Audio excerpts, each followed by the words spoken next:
पाको उड़ते उड़ते टोक्यो टावर की तरफ बढ़ने लगती है और बार बार अपने से ये कहती है कि क्या होगा, परमानेंट किसके साथ जाएगा, वो कहीं मिस सुमेरे के साथ तो नहीं जाएगा। लेकिन बार बार वो ये भी कह रही होती है अपने आप को कि नहीं, परमानेंट मेरे साथ ही जाएगा, वो मेरे साथ ही जाएगा, मैं उससे बोलूँगी वो मेरे साथ ही जाएगा।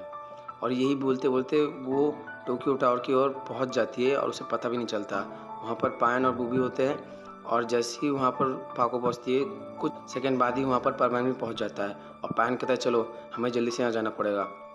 तो उसके बाद पाको परमान से कहने वाली होती है कि परमान मैं तुमसे कुछ कहना चाहती हूँ। तो पायन कहता है कि अभी बात करने का वक्त नहीं है, हमें जाना होगा, बहुत इमरजेंसी है। तो चारों के चारों परमान रेस्क्यू वाली जगह चले जाते हैं। रेस्क्यू हो जाने के बाद सभी परमैन अपने अपने घर जा ही रहे होते हैं। तभी पाको परमैन से कहती है परमैन क्या कल तुम फ्री हो? तो परमैन कहता है हाँ मैं तो कल फ्री हूँ, कल संडे है तो स्कूल की भी छुट्टी है और घर पे मैं तो आराम करूँगा। फिर उसके बाद पाको कहती है कि अगर तुम कल फ्री हो तो क्या हम दोनों कहीं पर लंच के लिए चल सकते हैं? तो परमैन थोड़ा सा पहले सोचता है, फिर वो कहता है कि अपने मन में ही कल तो कोई काम भी नहीं है और फ्री में लंच का इन्वाइटर है। तो परमैन कहता है ठीक है मैं पहुंच जाऊंगा। कहाँ पर पहुंचना है? वो हाल ही में एक नया रेस्टोरेंट खुला है ना, पिज़्ज़ारियो रेस्टोरेंट, तो वहाँ पर मिलते हैं। वो सुना है कि वो बहुत अच्छी जगह है। तो परमैन कहता है कि अरे वो तो बहुत ज़्यादा नई है और बहुत महंगा भी होटल है, हम वहाँ पर जाएंगे। तो पाको कहती है कि तुम टेंशन मत लो, मैं वहाँ पर सब देखूँगी, तुम बस पहुँच जाना। तो परमैन कहता है ठीक है, कितने बजे पहुँचना है? तो पाको कहता है कि एग्जैक्ट 10 बजे वहाँ पहुँच जाना, मैं वहाँ तुम्हारा वेट करूँगी। तो परमैन कहता है ठीक है मैं 10 बजे पहुँच जाऊँगा। फिर सब अपने अपने घर चले जाते हैं। और जब सब जा ही रहे होते हैं तो जब पाको भी अपने घर जा रही होती है तो वो कहती है कि यस, मैंने परमैन को कह दिया, शक्ल से तो लग ही रहा था कि वो जाने की मूड में है, तो वो मेरे साथ ही जाएगा। अब रोबोट की बारी है कि वो क्या कहती है। परमैन जैसे ही अपने घर पहुँचता है तो वहाँ देखता है कि उसके कॉपी रोबोट के साथ एक लड़की बैठी है और उसके घर के बाहर एक गाड़ी भी थी।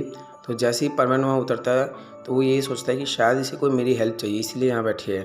तो जैसे ही वो रूम के अंदर एंटर होता है तो मित्सुओ मतलब परमैन का कॉपी रोबोट कहता है कि परमैन देखो ये तुमसे मिलने के लिए कोई आई है, शायद तुम्हारी कोई मदद चाहिए।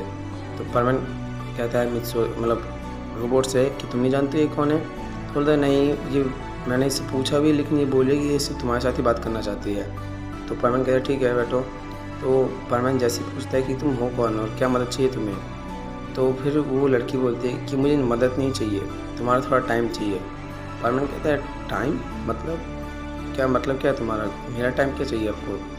तो जैसे ही परमैन कहता है ये बात तो वो लड़की अपना स्कार्फ उतारती है और वो लड़की कोई और नहीं मिस सुमेरे की कॉपी रोबोट होती है। और जैसे ही उसका चेहरा परमैन और कॉपी रोबोट देखते हैं तो वो पूरी तरह से भौचक्के हो जाते हैं कि ये मिस सुमेरे आप हमारे घर में और इस तरह नीचे बैठी है। एक मिनट मैं आपके लिए टेबल लेकर आता हूँ, ये ऐसा परमैन और मतलब मिस सुमेरे का रोबोट कहता है।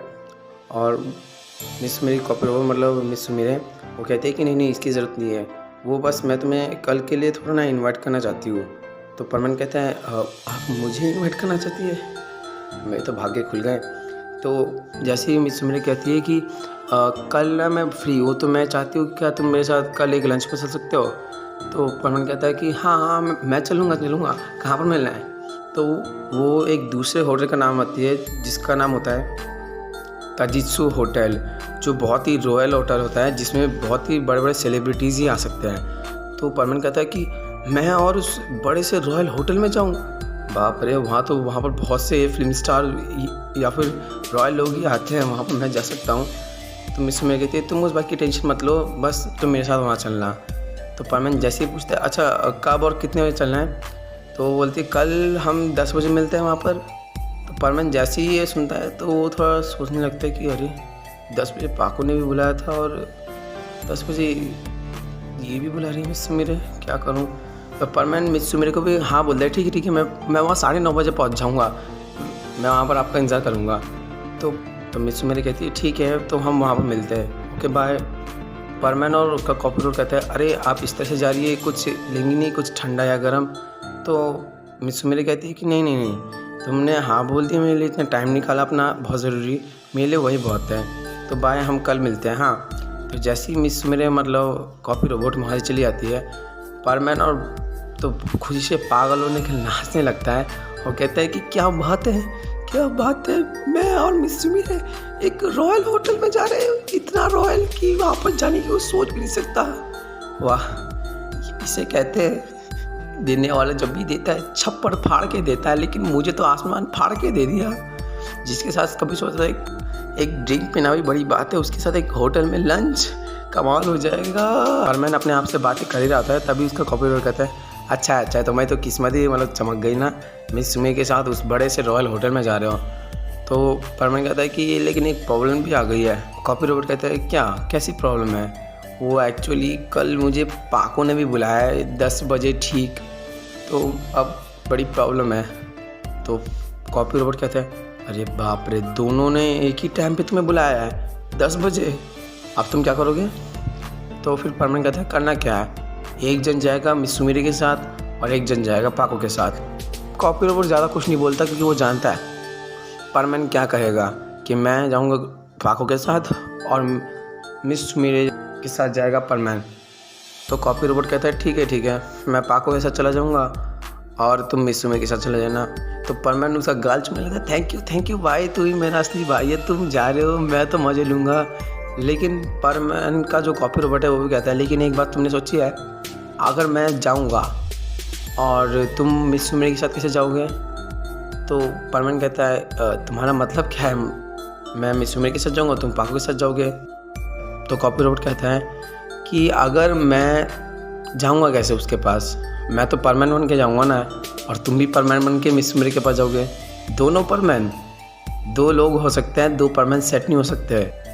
तब मित्सो सोचता है अरे बाप रे, ये भी तो एक प्रॉब्लम है, अब क्या करें?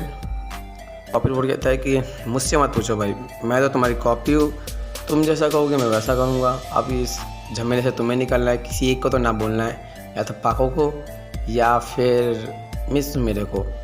और बस यही सोचते सोचते परमान के दिमाग में एक आइडिया आता है और कहता है आइडिया, एक ऐसा तरीका है कि मिस सुमी के साथ भी मैं जा सकता हूँ और पाको के साथ भी मैं जा सकता हूँ। तो मित्सुआ कॉपीराइटर कहता है कि ऐसा कैसा आइडिया तुम्हारे पास? तो परमान कॉपीराइटर के कान में कुछ कहता है